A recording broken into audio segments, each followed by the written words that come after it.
Mike made it in on the farm.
Oh, hey, wrong thing.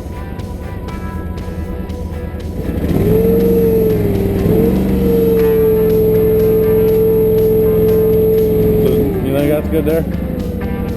Should be good.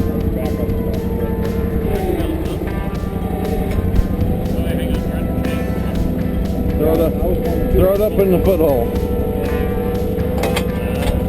I wrapped around this bar. Yeah, there you go.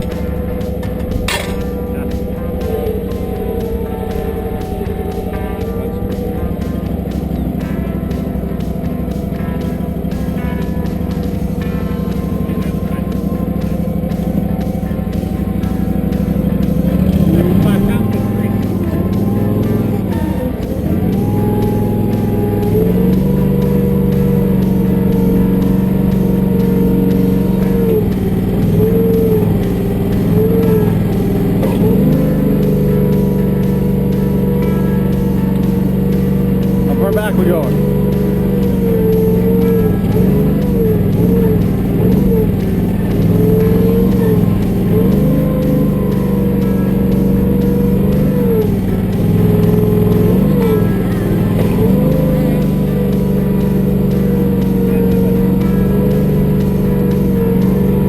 Put your fucking cardboard down then.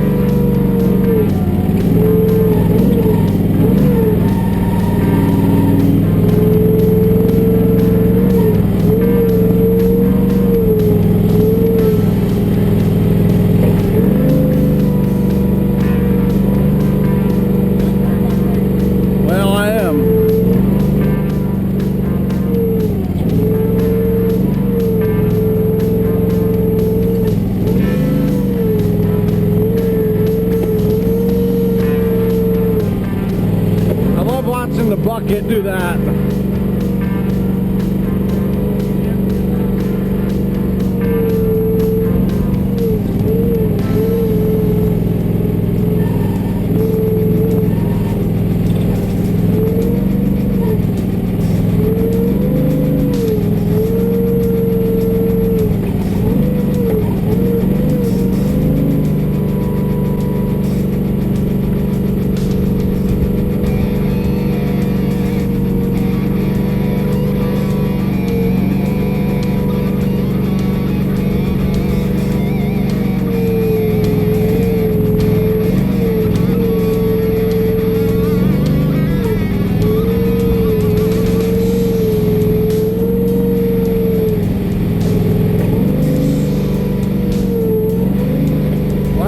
Back up a little bit.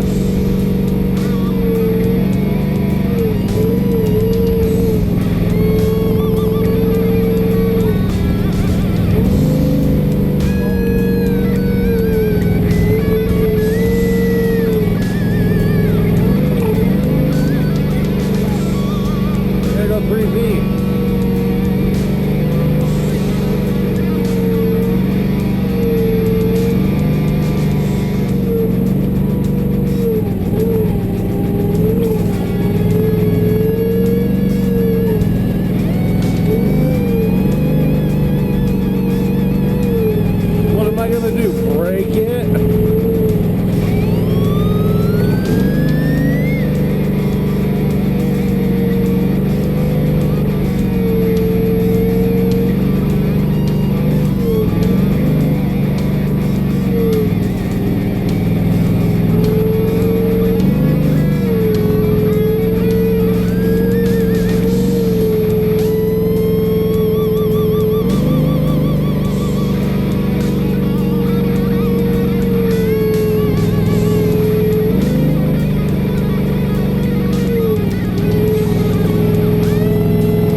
at the bottom of the hydrant already?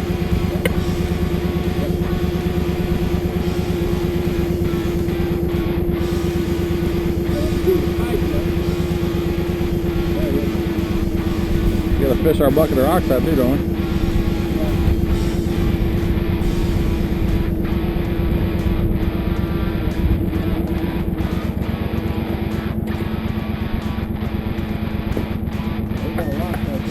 Yeah. Take a bite to the right of it.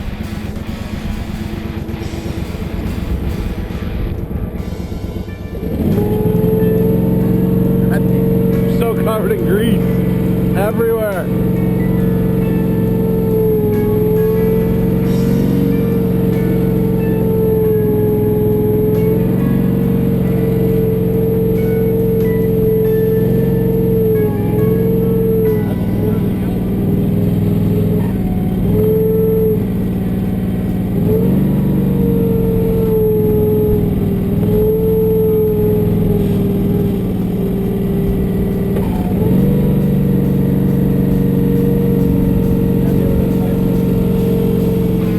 Behind the gate.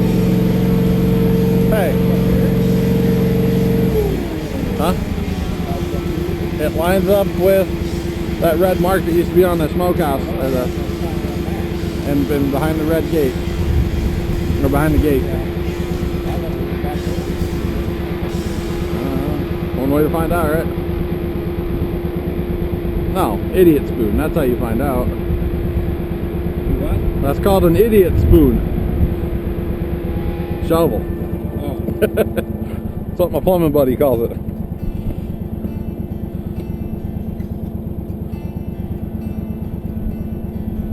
See, I don't remember. I think that pipe's farther back, towards the leaf enclosures. Right. Otherwise, we could have come over teed, and that could be towards the leaf enclosures. The pipe could come out this way. Tee off this pipe. Pipe here is tee from that way. Okay, then yeah, you got to go back towards the leaf enclosures then. I do believe.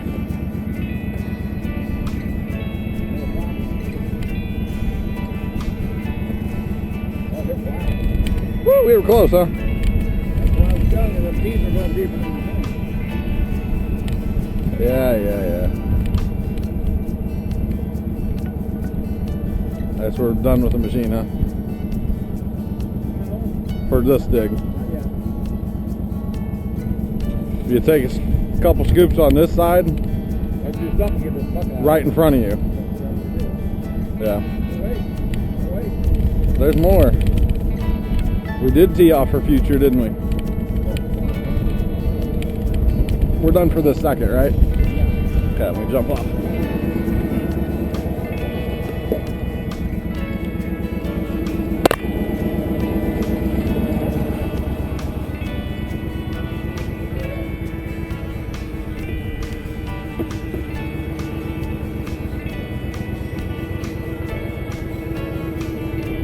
Oh shit, we're like right on it.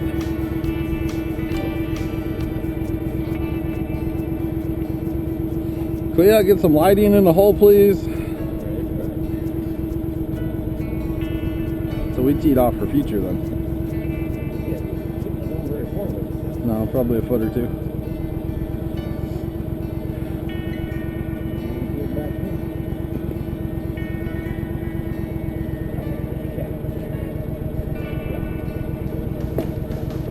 Yeah, okay. Like we did over by the smokehouse going to the house for future. What's up, you guys? John the voiceover guy. Thanks for clicking on the video. There's the little crack right there in the T part. So I hope you guys enjoyed the windy actual audio from that day. And now we're going to switch over to voiceover work, obviously. And here's Dad. He's going to cut the broken section of the pipe out. That T broke where that spigot is attached. And obviously it was leaking. It was like a geyser coming out of the ground. It was kind of amusing, actually. So, yeah, and stuff. And you can see that crack in the T there, and it goes up to the spigot. If you guys don't know, this is a frost-proof hydrant, and here in Missouri we have to bury it about 3 feet deep. It's to keep it from freezing in the winter. And then that blue hose that's sticking off to the side is actually where the water would drain when you turn the spigot off. So there's not always water in the actual pipe that comes up above ground. So yeah. So here we're gonna put in a expansion joint repair thing, because you can't move the pipe on either side because they're 3 feet underground. So you have to put one of these in, and what you do is you glue on each piece, and then there's like the collar that slides over and threads together to give you room to slip it all in there, because otherwise it just doesn't work. And this job would be impossible without that piece right there. So it's a pretty cool little thing we got. And yeah, you can pick them up at like any Lowe's or Depot or any other plumbing places like that. And as you can see, you just thread it together like that, and pretty well done with it. So it's kind of a cool little thing. And then the next step is to let it sit for a little bit and then pressurize it and make sure you don't have any leaks. So here, you know, we went in the shed for a little bit and had a sody and came back out. And I don't know if you guys can actually see it, but it is leaking. So it was dripping slightly, and before we opened it up, we decided to blow out the water line so that when we opened it, we wouldn't like flood the hole with a bunch of water. There's, you know, a couple 100 feet of inch PVC pipe full of water that would all drain right here. So we're gonna blow it out, kind of like we do, you know, to winterize the farm. Hook up our compressors to the pump house, to the spigot pump house, and then blow everything out. Like I said, otherwise it would have filled the hole with with water. It would have been kind of amusing and not fun. So we have the technology, also known as an air compressor and air hose, to blow the system out. So it only takes a couple minutes. We figured, why not? It would just be a lot easier.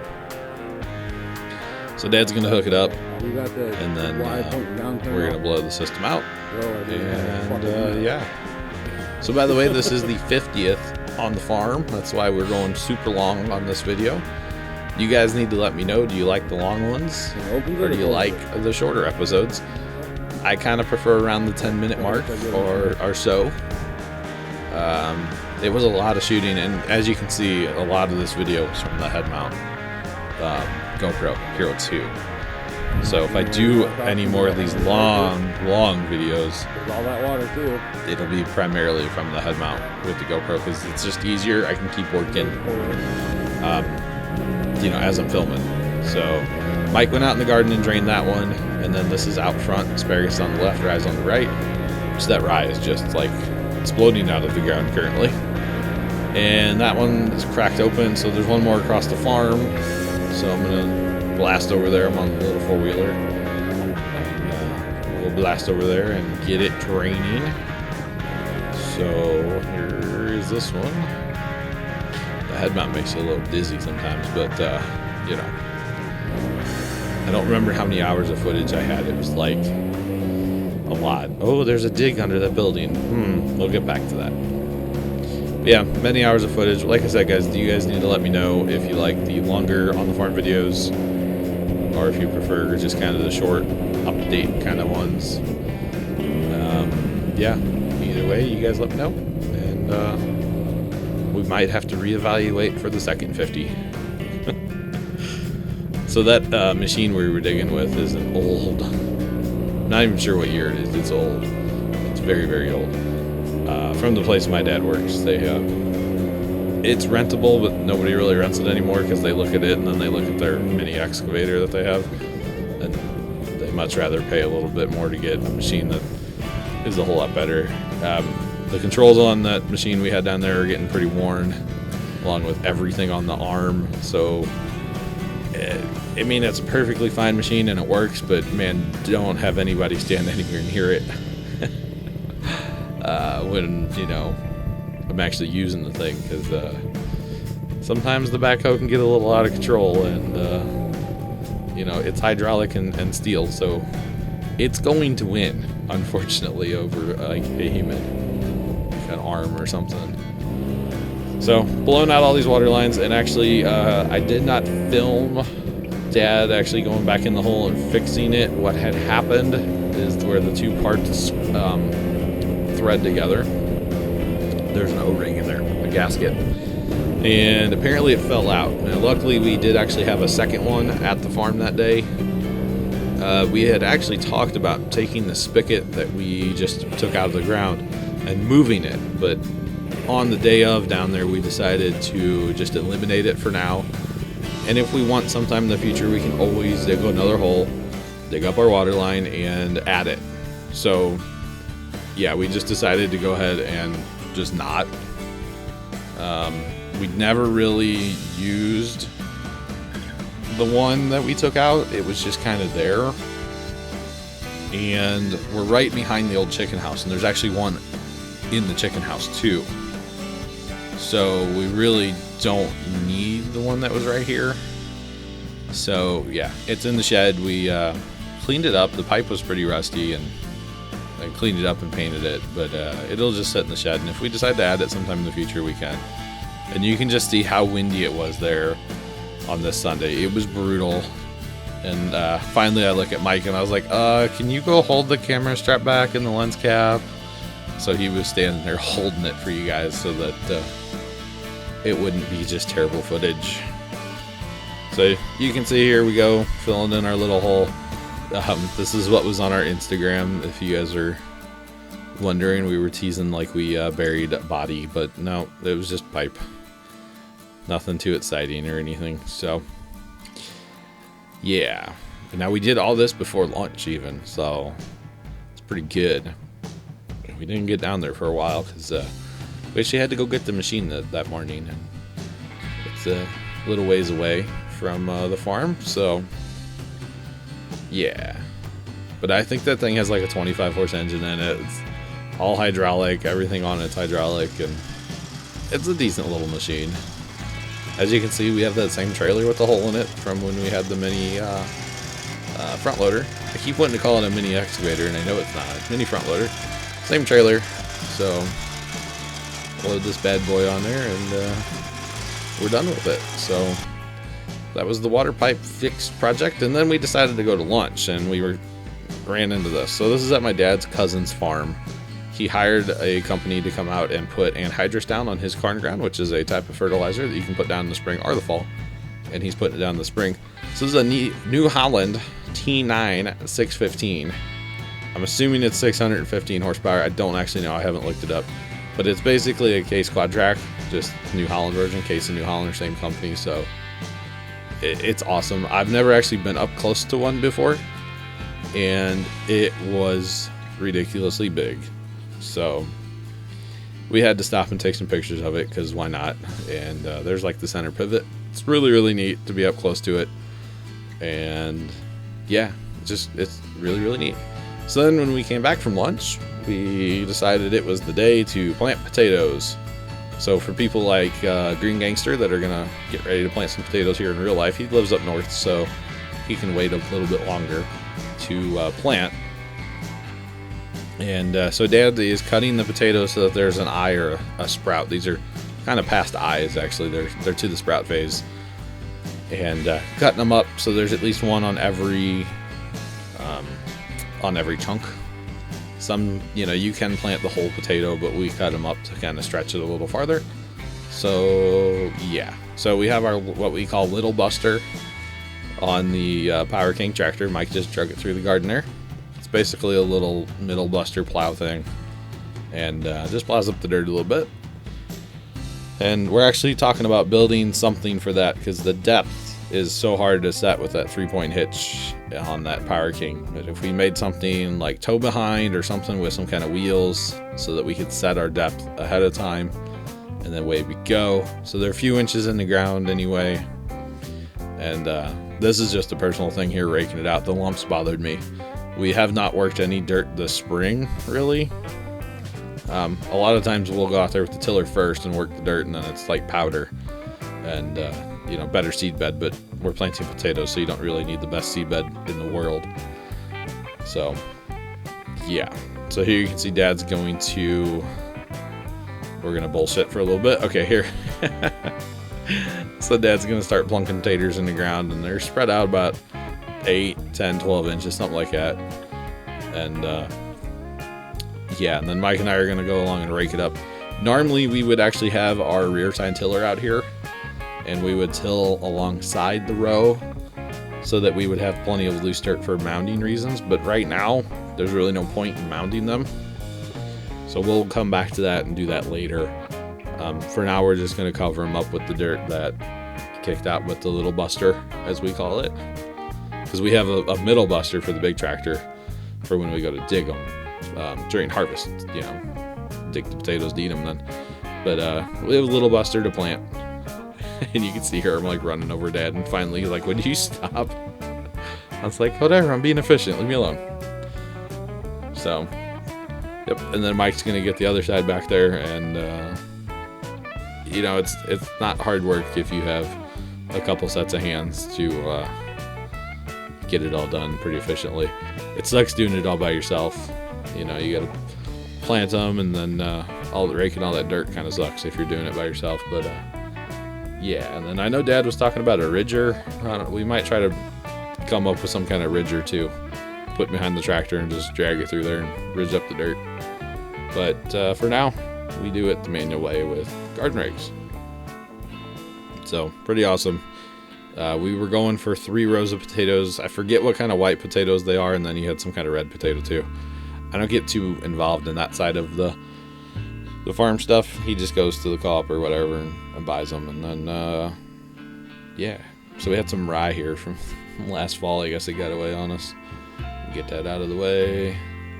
Generally, the garden's pretty clean right now as far as weeds go. You know, it is still pretty early here, spring. And actually, the day this video goes up, it's going to be cold here again. As you can see, I'm wearing short sleeves. It was nice down here on this Sunday, but then the day this video goes up, it's supposed to be pretty cold, and we're actually, let's see, the Friday night before this video goes live, there's supposed to be like in the 20s, so it's chilly. So you can see we planted 3 rows of potatoes. We got our 3 rows, and that's enough. We're pretty happy with that. I mean, we could grow a whole lot more, but that's enough. I mean, we give away a lot, and usually still have a pretty good crop out of just like 3-4 rows. So we're going to 3 this year. That's plenty. That's enough. It'll give us a little bit more room for doing cantaloupe and sweet potatoes. I think he wanted to do on the side of the garden this year.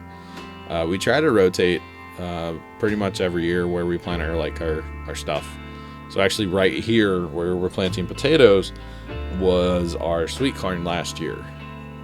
So we try to keep it rotated up, except for where the pumpkins are, because they take up so much room. We pretty well have to drive on and plant pumpkins every year in there. So yeah, but like I said, we'll come back out here with our Aaron's rattan tiller and give it a good tilling right next to the row on each side, and then go through with the rakes and really mound them up. Right now they're pretty flat, and I don't know what about those clumps bothered me, but they did. So I was like, I will get rid of the clumps. And you know, for rain, if it would happen to rain, you want it, you know, even, instead of getting like wet spots and whatnot. I don't know, I'm pretty picky when it comes to my dirt work, apparently. I'm noticing as I watch this video back. I don't think I am that picky, but apparently I am, so there's that. And then the most important part of the day, clean your tools when you're done with them. You know, get the wire brush out and scrape all the dirt off and get you some kind of oil and spray them down. Every one of our hand tools is cleaned and oiled every time we use it. It just makes for a better tool eventually, because, you know, if you leave a shovel with dirt on it, then it's going to rust your shovel, and then dirt's going to stick to it next time you're out digging, and it's just, it doesn't take very long to maintain your tools and keep them all good. That's one life lesson I can definitely take from Dad over the years, is clean your tools, oil your tools when you're done with them. You know, even if we go out and hoe a few weeds, you still check the hoe to make sure it's clean and before you put it away and whatnot. So we didn't actually use that rake. I didn't know we had 3 rakes out there. So, and then this rake we're going to clean up too. This is the one Mike was using. And yeah, just clean your tools. Only takes a few minutes. It's a really good farm. Get yourself some kind of, I mean, it can even be cheap, like whatever, spray oil out of a can. For some of the stuff that we don't use very often, we have this really thick, nasty oil of some kind that we found it up in the shed, up in the loft of our shed from Grandpa back in the day. It's nasty, nasty thick stuff. Whenever I use that stuff, I will put on the blue gloves. That's what we use on our disc and our blade, stuff like that. So remember that hole from earlier. So this is over at the old hog shed. This was a hog shed back in the day, and hog feedlot or whatever you call it right here. And occasionally we get skunks that will dig under, because there's actually a concrete floor in this building, because, you know, you had your hogs on concrete, so it was easier to scoop up the poo and whatnot. So these skunks will come in and, oh, Mike's trying to make a sunshade here for Dad. He was having a hard time seeing with the sun on his eye. So the skunks will come along and dig their way into this building, or underneath this building, and make like a den or whatever they call it. And, you know, skunks are bad, okay? Skunks smell. They tear up the yard. They tear up the strawberries. They go out there and just dig strawberries, asparagus. They're looking for, you know, worms and grubs and stuff. But they just tear up everything. So, you know, feel how you can about it, but sometimes it's farm life and you kind of have to take care of stuff like this. So it's just the way it is, you know. And for some reason, our farm is a skunk magnet, and it's even known, like, hey, Puma Plow Farm has skunks. So over the years, I cannot tell you how many skunks we've had to get rid of over the years, and there's still more. I mean, the one time we were coming in the lane, it was night, you know, we went down to cut asparagus or something, and which asparagus cutting videos will come on soon when it starts warming back up. It is growing a little bit, but not like a lot yet. So the one night we were coming in the farm, and I mean, this was years ago. It was like 10 years ago now. And we're cruising down the lane, and all of a sudden there were 4 skunks in front of us. And lucky for them, we didn't have the rifle with us and whatnot. Now, this particular hole, there was actually nothing in there. What you do is you stick the hose in there, and whatever's in there will come out eventually, because it doesn't want to drown. So nothing in this hole, but you can see by all the dirt I'm moving with the idiot spoon that there was quite a bit of a hole under there. So we'll keep an eye on it, and eventually one of these days we will get our skunk down there. There's usually a couple spots, like in our old combine shed back there. They like to hang out in there too, or in our old garage. They can get in there, and we pretty well know where they sit at this point. So yeah, so that's that. We'll get a skunk eventually. I probably won't actually show it, because, you know, yeah, not going to do that. Don't want the hate, too much hate. So then this is actually the following Tuesday night. Dad and I went to the farm, and I was like, hey, I think it'd be really, really cool to cut the grass down there with the headlights on. Now, it's almost dark in real life, or getting dark at this point in real life. But for some reason on the camera, it just shows up like way brighter. It's kind of weird, and I don't quite understand it. But there's our dig site from the previous part of this video, actually, right there by our leaf enclosures. So we're just gonna like chill, follow Dad around. There's a little bit of a rye update, kinda, because, you know, I'm flying over the rye. You can see it's really uneven. We're not too happy with how uneven it is right now. There's our asparagus patch, and like I said, asparagus coming soon. It is growing just a little bit. We've gotten just a little bit out of it so far. And we actually got in our asparagus plants the other day, so we'll be planting those very soon as well. We'll definitely videotape at least a little bit of that and make it into it on the farm. So guys, I'm actually going to leave you with some awesome grass mowing footage from the DJI Phantom 3. I almost called it the 4. Don't have the 4. I have the Phantom 3 Professional. So yeah, I'm going to leave you guys there. Thank you so much for clicking on the 50th episode of On the Farm. I really do appreciate it. Here's to another 50. Wink, wink. I hope. Maybe. So if you guys like this video, please hit the like button and subscribe for more. I am John from PumaPlaw.com. I'll catch you next time. Toodles.